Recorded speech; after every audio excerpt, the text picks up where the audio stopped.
सो intellectual property rights, आखिर ऐसे कौन से इंपॉर्टेंट इंटेलेक्चुअल प्रॉपर्टी राइट्स हैं जो तुम्हें याद करने?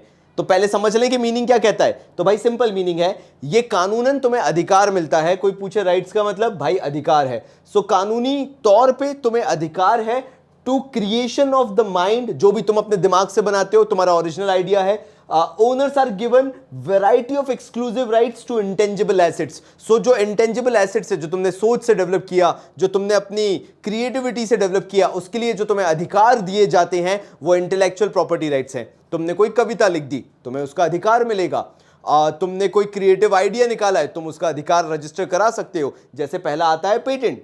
अब पेटेंट का मतलब क्या हुआ? तुमने एक ऐसी टेक्नोलॉजी का आविष्कार किया कि यहां से आलू डाला और यहां से सोना निकला वाला, अगर ऐसी कोई मशीन तुमने बना दी, तुम्हें उसका पेटेंट राइट मिलेगा। वो उस मशीन का पेटेंट राइट मिलेगा, बिकॉज वो तुम्हारा आविष्कार था। आविष्कार से तुम खूब पैसा कमा सकते हो अगर तुम अपने पास वो पेटेंट राइट रखते हो तो। जैसे जो विंडशील्ड वाइपर्स हैं, आज कार में बहुत कॉमन सी चीज है, लेकिन उसे फोर्ड ने डेवलप किया और फोर्ड ने वो पेटेंट को पब्लिक कर दिया ताकि सारी कार्स उसको यूज कर सकें। 2000 पेटेंट राइट्स आप चाहो तो खुद के पास रख सकते हो या फिर पब्लिक भी कर सकते हो, अगर पब्लिक इंटरेस्ट में आप ज्यादा काम करना चाहते हो।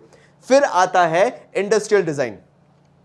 अब आपकी कोई डिजाइन है, जैसे एप्पल की डिजाइन हो गई, एयरपॉड्स की डिजाइन हो गई, ये सब के भी अधिकार कंपनीज के पास होते हैं। मिनी कूपर की डिजाइन देखी होगी तुमने कार की, ये सारी डिजाइन्स जो हैं इनके ऊपर कंपनीज अपना अधिकार जता सकती हैं। तभी एप्पल की जो एयरपॉड्स प्रो वगैरह आते हैं या एयरपॉड्स आते हैं, इनको कॉपी नहीं किया जाता। तुम बोलोगे नहीं बाबा जी गलत गलत बहुत गलत बोल गए, हमारे पास है कॉपी है, हमारे पास बिल्कुल है। वो एशियन मार्केट में मिलेगा, तुम्हें कभी भी यूएस मार्केट में नहीं मिलेगा, क्योंकि एप्पल का सीधा सीधा कहना है कि हमें एशियन मार्केट से कोई लेना देना नहीं है अगर वहां पे कॉपी भी करते हैं। क्योंकि अगर हम केस भी करते हैं, मान लो हम केस करते हैं, तो वो जो कंपनीज जो कॉपी बना रही हैं उनको कहीं ना कहीं बढ़ावा मिलेगा और हमारे केसेस जीतने के चांसेस बहुत कम हैं। तो वो इंडस्ट्रियल राइट्स हैं एप्पल के पास, जो उन्होंने डिजाइन डेवलप करके रखी है या डिजाइन बना के रखी है। फिर आता है कॉपीराइट। उतरो कभी यूट्यूब की दुनिया में और यूज कर लो एक आध म्यूजिक यशराज फिल्म का, आए हाय, पूरा क्रिएशन तुम्हारा, पूरा कंटेंट तुम्हारा, पूरी मेहनत तुम्हारी, शूटिंग एडिटिंग सब तुम्हारी, क्योंकि तुमने उनका म्यूजिक यूज कर लिया, तुम्हारे पास कॉपीराइट स्ट्राइक आ जाएगा कि तुमने किसी का कॉपी किया है, किसी ने तुम्हें सीधा कॉपीराइट स्ट्राइक मार दिया क्योंकि तुम उनका कंटेंट यूज कर रहे हो। सो कॉपीराइट का मतलब होता है exclusive rights to creators of original work, जिन्होंने असल काम किया है उनको उनका अधिकार दिलाना कॉपीराइट के तहत आता है। तो मतलब तुमने जो काम किया ना पूरा वीडियो पर, नहीं तुम्हारी मेहनत जीरो, उनका तुमने क्यों लिया, वहां पे कॉपीराइट स्ट्राइक लग जाएगा। And that is what copyright is, apply to wide range of creative, intellectual और आर्टिस्ट फॉर्म। ये जितने भी बहुत सारी चीजें हैं उनके ऊपर ये लगता है। बहुत सारे इवन डांस मूव्स हैं जिनके कॉपीराइट्स हैं, तो कृपया करके ये चीज भी तुम ध्यान रखना। कभी रिसर्च करोगे कॉपीराइट, इन सब में से कॉपीराइट के बारे में तुम्हें बड़े इंटरेस्टिंग फैक्ट्स पता चलेंगे। इवन एक गेम है फोर्टनाइट, उसका जो डांस मूव था वो भी फोर्टनाइट में कॉपी करके लिया गया था एक बच्चे का, क्योंकि कभी उसने उस डांस मूव को रजिस्टर नहीं कराया, कॉपीराइट नहीं कराया उसका। तो ऐसे बहुत इंटरेस्टिंग फैक्ट्स देखने को मिलेंगे। Then comes trademark. ट्रेडमार्क वही हो गया जो तुम्हारा लोगो है या जो तुम्हारा ब्रांड नेम है, जिसके तहत तुम अपने आप को आइडेंटिफाई करोगे मार्केट में, दैट इज योर ट्रेडमार्क। वो भी तुम्हें लीगली मिलता है। रिकॉग्नाइजेबल साइन, डिजाइन और एक्सप्रेशन कुछ भी हो सकता है, वो तुम्हारे ऊपर, तुम्हें क्या रखना है। विच डिस्टिंग्विश प्रोडक्ट और services of a particular trade. मतलब तुम्हें क्या लगेगा बाबा जी ट्रेडमार्क का मतलब नाम, वहीं गलत हो गए तुम, वहीं गलत हो गए। ट्रेडमार्क का मतलब नाम नहीं होता, साफ क्लियर है यहां पे। चाहे वो साइन हो सकता है, जैसे स्विश बोलते नहीं आता भाई को तुम्हारे। डिजाइन हो गई, अगर तुमने कोई क्रिएटिव डिजाइन यूज की, कोई प्रॉपर बॉटल की डिजाइन है जिसमें तुम पैकेजिंग करते हो, ऐसी बहुत सारी चीजों की डिजाइन हो सकती है, वो तुम्हारा ट्रेडमार्क हो सकता है। एक्सप्रेशन हो सकता है बाय वे ऑफ कलर्स या कॉम्बिनेशन ऑफ कलर्स। अब विच डिस्टिंग्विश योर प्रोडक्ट, मतलब जहां वो तुम्हारे प्रोडक्ट को बहुत डिस्टिंक्टिव बना देता है। जैसे पेप्सी के अंदर रेड और ब्लू कलर आता है, थम्स अप के अंदर ब्लू और व्हाइट कलर का यूज होता है, थोड़ा सा रेड का भी होता है। तो ये जो कॉम्बिनेशंस डेवलप होते हैं इनके ऊपर भी तुम्हारा ट्रेडमार्क हो सकता है। थम्स अप वाला वो ये वाला देखा होगा ना तुमने, उसमें यूज होता है पूरा। तो ये सारे ट्रेडमार्क के तहत काम आते हैं। अब आते हैं सबसे सेंसिटिव मेथड पे या सबसे सेंसिटिव पॉइंट पे, about the enterprise marketing which is price. भाई बड़ा खेल है इसका, मैं बता रहा हूं। आजकल अच्छी अच्छी चीजों की वैल्यू नहीं होती अगर उसके आगे कीमत जोड़ दी जाए तो, और बहुत वैल्यू भी होती है अगर कीमत जोड़ दी जाए तो। मतलब दोनों तरह का मार्केट है। तो चलो यार इसी के बारे में बात करते हैं। सबसे पहली चीज तो price, value that is put on a product. जो भी प्रोडक्ट के ऊपर वैल्यू पुट कर दी गई, कीमत पुट कर दी गई, that is called as price. सबसे पहला आता है भाई सबसे शानदार तरीका, cost plus pricing. Basic cost निकालो अपनी, उसके ऊपर एक रीजनेबल मार्जिन ऑफ प्रॉफिट जोड़ दो, ये हो गई तुम्हारी cost plus pricing. Cost plus your reasonable profit, जो भी तुम्हें प्रॉफिट कमाना है। तुमने 20 रुपए की चीज बनाई, 2 रुपए का प्रॉफिट जोड़ा, मार्केट में 22 रुपए की कर दी या 23-24 रुपए की इंक्लूसिव ऑफ ऑल टैक्सेस कर दिया। That is what cost plus pricing is, जहां पे तुम बेयर मिनिमम पे जीते हो, अपना प्रॉफिट मार्जिन जोड़ते हो और मार्केट में उस प्रोडक्ट को बेच देते हो। नाउ ये वाला जो काम है ये वो लोग करते हैं जिनकी ब्रांडिंग बिल्कुल भी नहीं होती मार्केट में। उनको बस प्रोडक्ट निकालना है, बेचना है और थोड़ा बहुत पैसा कमाना है। जैसे तुम बिना ब्रांड की जूते चप्पल जो देखते हो मार्केट के अंदर, या बर्तन वाले सामान देखते हो जिनकी कोई ब्रांडिंग नहीं होती है, या फिर कई बार तुम सड़क किनारे जो स्क्रीन गार्ड लगाने वाले लोग खड़े रहते हैं, जो स्क्रीन गार्ड लगाते हैं जिनकी कोई ब्रांडिंग नहीं है। ये सारी चीजें कॉस्ट प्लस प्राइसिंग के अंदर आती है, जिसमें ऐसा कुछ ब्रांडिंग का बहुत बड़ा खेल नहीं है। ब्रांडिंग का खेल चालू होता है मेरे भाइयों पेनिट्रेशन प्राइसिंग से, मतलब मार्केट को तोड़ते हुए अंदर घुसना और इस तरीके से अंदर जाना कि जहां पे तुमने पूरे मार्केट को शेक कर दिया, पूरे मार्केट को हिला दिया, वो होता है तुम्हारा penetration pricing. Initially set at a lower price, एक ऐसी लो प्राइस रखो जहां पर जो इवेंचुअल मार्केट प्राइस चल रही है उसके, अगर मार्केट प्राइस यहां है, तुमने प्राइस यहां पे रखी है, सो दैट तुम्हारे जो नए कस्टमर्स हैं वो तुम अट्रैक्ट कर सको, तुम पूरा नया मार्केट उठा लो। और भारत के अंदर तो क्या प्राइस सेंसिटिव लोग हैं। हमारे स्टूडियो का बजट बताते हैं, जरा दियो हेडफोन दियो जरा, ये हाँ नौवा बोल रहा था, नाव के। आपने ये ब्रांड बहुत सुना होगा which is called as boat. अरे तो भाई करो भाई, उसको फोकस करो, ऊपर बटन दबाइए जरा का कैमरा साहब, लीजिए जरा, आया कि नहीं आया, एक नंबर दिख रहा जी। तो ये जो बोट ब्रांड है, ये बोट ब्रांड ने किया क्या बताइए। ये बोट ब्रांड जो था इसने सिंपल सा काम किया पेनिट्रेशन प्राइसिंग का। ये आए मार्केट में उस लेवल पे जाकर जहां पे इन्होंने एक ऐसा प्राइसिंग तय कर दिया जहां कोई और प्लेयर था नहीं with a good brand name. मैं ये नहीं कहूंगा कि कोई भी नहीं खेल रहा था, खेल रहे थे, लेकिन एक ब्रांडिंग नहीं जुड़ी थी उसके साथ। क्रिकेटर्स नहीं जुड़े हुए थे, मूवी स्टार्स नहीं जुड़े हुए थे। बोट ने वही ग्लिम दिया, क्या ग्लैमर दिया है ना, ग्लिटर एंड ग्लैमर दिया, जहां पे वो ब्रांड के साथ क्रिकेटर्स वगैरह, मूवी स्टार्स वगैरह एसोसिएट होना चालू हुए। और जब लोगों ने ये देखा कि ये एक इंडियन ब्रांड है जो इतना ग्रो हो रहा है, उन्होंने उस प्रोडक्ट को अपनाना चालू किया। And that is what penetration pricing is. Low price रखा, इवन जो फाउंडर है वो भी यही कहते हैं कि हमारा प्रोडक्ट इसलिए बिका क्योंकि लो प्राइस पे हमने बेस्ट क्वालिटी दी। हमारे प्रीमियम क्या बोले, टॉप लेवल एडिटर्स के हेडफोन्स यूज करने के लिए हम माफी चाहेंगे। उनके हमने अब हेडफोन्स फेमस कर दिए। वो हमें गिफ्ट में मिले थे, वो हमें नहीं मिले थे, उनको मिले थे। और आज हमने उनके हेडफोन जो है यूज़ कर लिए हैं। हमने फेंके थे लेकिन कैच हो गया है, तो टेंशन मत लीजिएगा। चलिए आगे बढ़ते हैं। फिर मैं स्कीमिंग तो बाद में बताऊंगा, ये तीसरा नंबर है मैं जानता हूं, लेकिन पहले चौथे की बात करते हैं, वेरिएबल प्राइस मेथड। इसको पता क्या बोलते हैं भोपाली में, आन दो तो आन दो, नहीं तो जान दो। अब इसका मतलब क्या हुआ समझो जरा। देखो यहां पे वेरिएबल प्राइस मेथड में ये होता है, जो जितने में मान जाए उसको उतने में चिपका दो। सिंपल प्राइस मेथड है, इसमें कोई ब्रांडिंग नहीं है, कोई मार्केटिंग टेक्निक नहीं है, इसमें मोल भाव है। तुम्हारी मम्मी एंड सेलर मार्केट के अंदर, तुम्हारी मम्मी और सेलर क्या करते हैं जरा ये बताओ। सेलर बोलता है मैडम 2000 का, मम्मी कहती 20 रुपए दूंगी, अब तुम्हें खरीदना खरीदो, नहीं खरीदना मत। सेलर बेहोश, उसको पानी मार मार के उठाया, बोला मैडम 200 में ले लो। मैं बेहोश, ये कौन सा बार्गेन चल रहा है जहां पे 2000 से 20 बोल के 200 में डील हो रही है। That is called variable price method, जो जितने में मान जाए उतने में चिपका दो। This approach that permit different rates to be extended to different customers for the same good और सर्विस। मेरे साथ भाई मैं बता रहा हूं, तुम मेरी बेसिक लाइफ में तो जितने झोल हुए हैं वो तो छोड़ो, जितने धोखे मिले वो तो छोड़ो। मेरे को अमेज़न धोखा देके चला जाता था, फ्लिपकार्ट धोखा देके चला जाता था। मैं खरीद रहा हूं, 2 घंटे बाद उसकी प्राइस ऐसा लगता था कि 50% ऑफ हो गई है।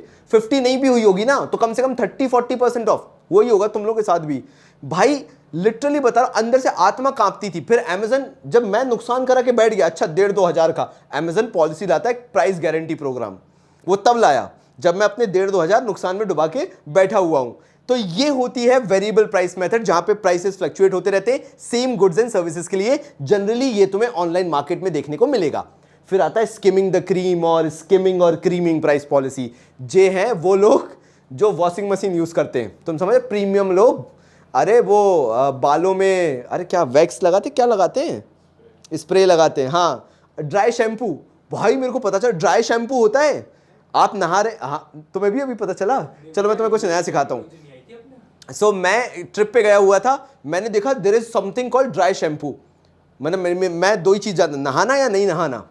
इसके बीच में भी चीज आती है, ड्राई शैम्पू। ड्राई शैम्पू क्या होता है, आप बालों में लगा लो, शैम्पू हो गया, पानी का यूज नहीं करना, बाल्टी का यूज नहीं करना, मग्गे का यूज नहीं करना, शावर तो दूर छोड़ दो, दैट इज ड्राई शैम्पू। वो ड्राई शैम्पू किसको टारगेट कर रहा है, क्रीम क्राउड को, प्रीमियम क्राउड को, that is what dry shampoo is. Apple products, cream crowd, premium crowd, ये सारे प्रोडक्ट्स जो होते हैं। वॉशिंग मशीन में एरियल प्रोडक्ट, एरियल कहां यूज करते हैं, एरियल साफ बोलता है कि हमारा जो डिटर्जेंट है वो वॉशिंग मशीन के साथ यूज करना है।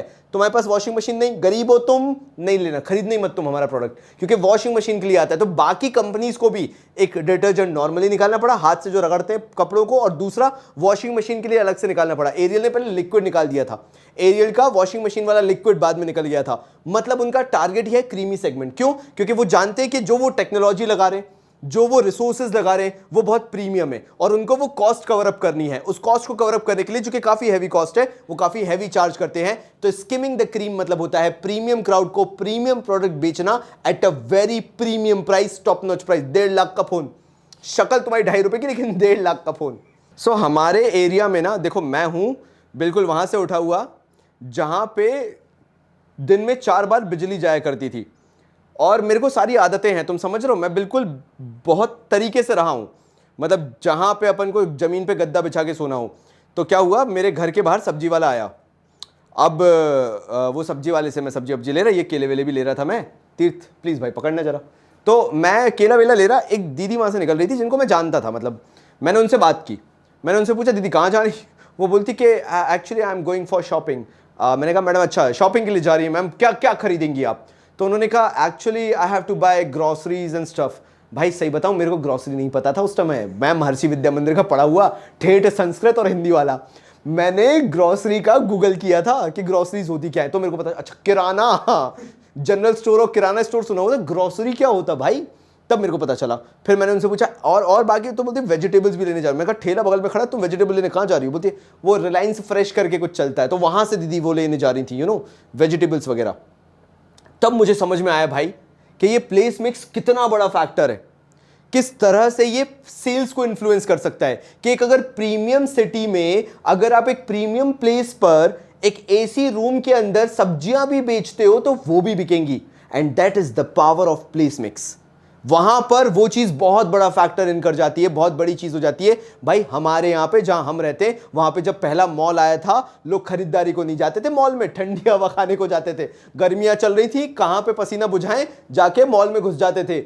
खरीदारी नहीं होती थी, लोगों को रोक लगानी पड़ी थी, शक्लें देख देख के रोकते थे, तू बाहर निकल, तू खरीदने नहीं आया है। ये भोपाल में हुआ है जहां पे हम रहते हैं। तो ये प्लेस मिक्स का फैक्टर होता है। तुम समझो, गरीबों को दे दिया मॉल खड़ा करके, उनके पास फूटी कौड़ी नहीं, कहां से खरीदेंगे वो मॉल में जाके, तो एसी की हवा खा रहे, घर पे तो लगा नहीं एसी, मॉल में खाएंगे।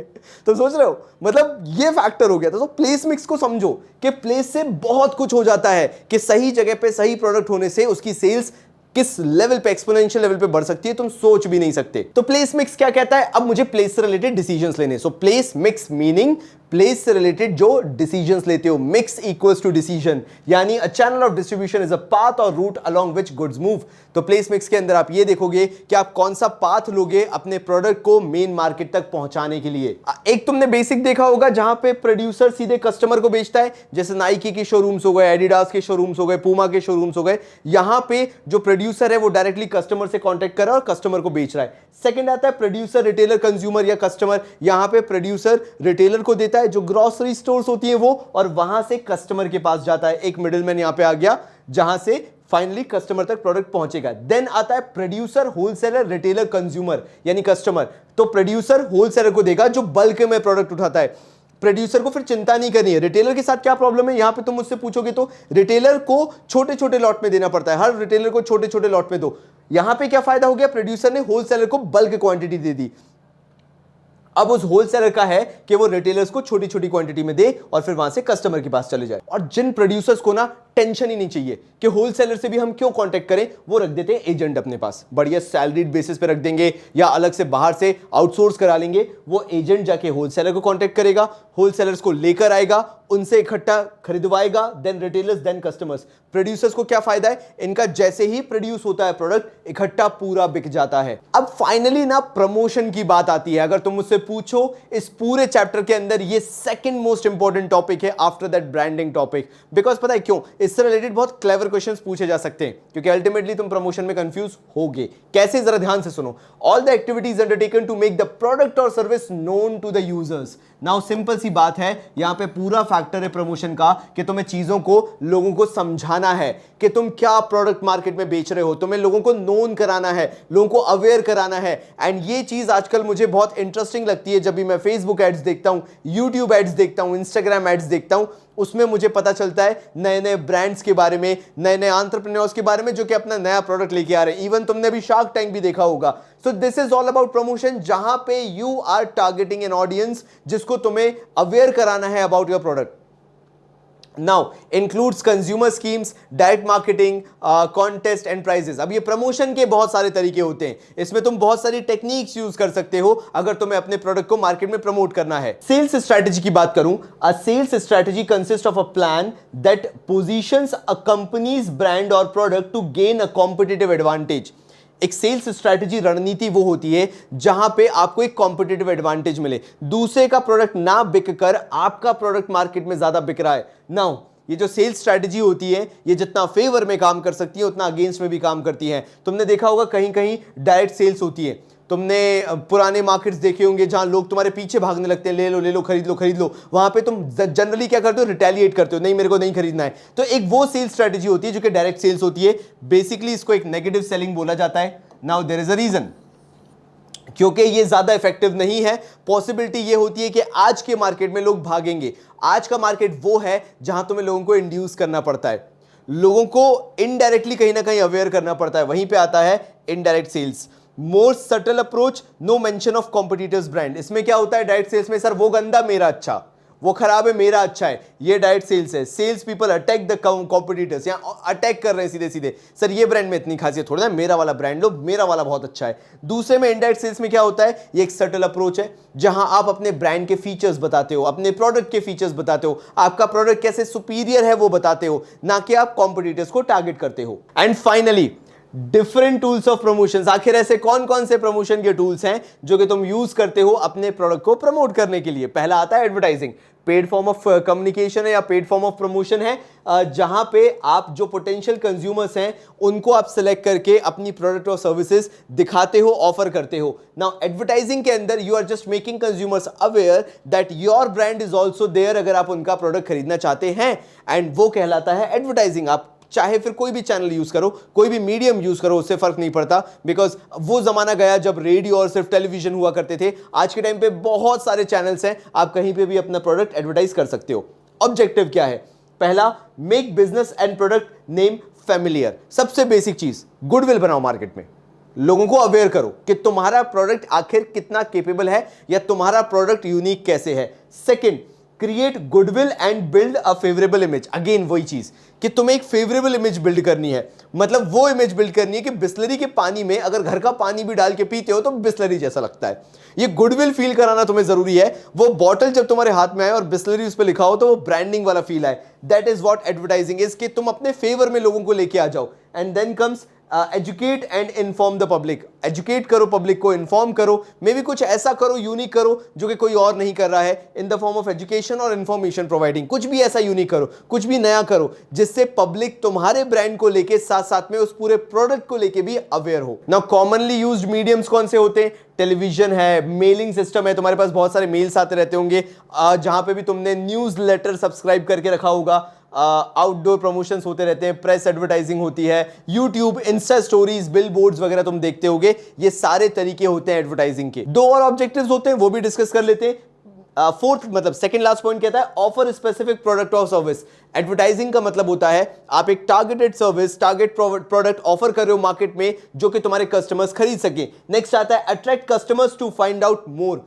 कई बार ऐसा होता है कि वो जो एक इंस्टा स्टोरी आती है या फेसबुक ऐड आता है, उसके नीचे तुमने लिखा देखा होगा लर्न मोर और शॉप नाउ करके या फिर गेट मोर इन्फो करके। क्यों? बिकॉज वो एडवर्टीजमेंट चाहता है कि अगर तुम खरीदो ना, पोटेंशियल कस्टमर तो बन ही सकते हो, तुम उस प्रोडक्ट के बारे में जानना तो जरूर चाहोगे, भले तुम वहां जाके स्क्रॉल कर लो, एक बार नहीं खरीदोगे, अगली बार आके खरीदोगे। वो एडवर्टाइजिंग की पावर है और वही जो कंपनीज होती हैं अचीव करना चाहती हैं। नेक्स्ट आता है पर्सनल सेलिंग।